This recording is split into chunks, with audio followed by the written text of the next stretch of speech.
So I am Colin Farquhar. I am the head of cinema operations at Belmont Filmhouse in Aberdeen, which is basically like a general manager role.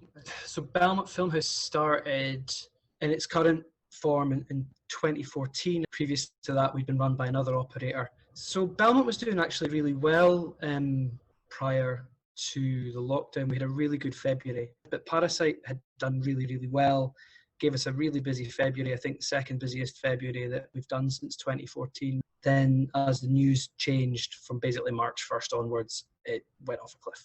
I still think it was quite shocking for folk when it actually got announced. It was frightening, man. Like at the time, and again, it feels like a lifetime ago, but there was no furlough scheme mentioned at that point. And for us, you know, we had a reasonably good idea of how much money we had and where we could get to. And when we shut the door, and it was scary because we weren't sure what was going to happen in 2 months' time. Primarily, I think the struggles that we've had have been financial, even though furlough exists. This is still a big building. It still needs heating. It still needs air conditioning. It still needs water run and stuff like that. So there's still costs going on all the time.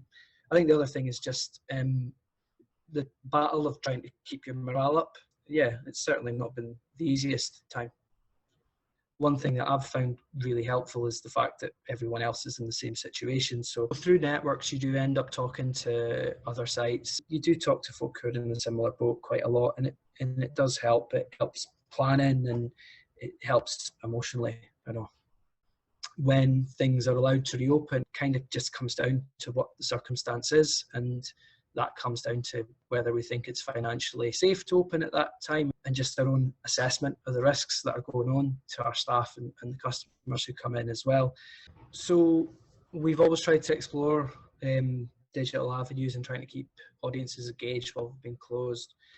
I think the big thing for us is actually 2020's very much brought to the attention that the internet doesn't necessarily solve everything.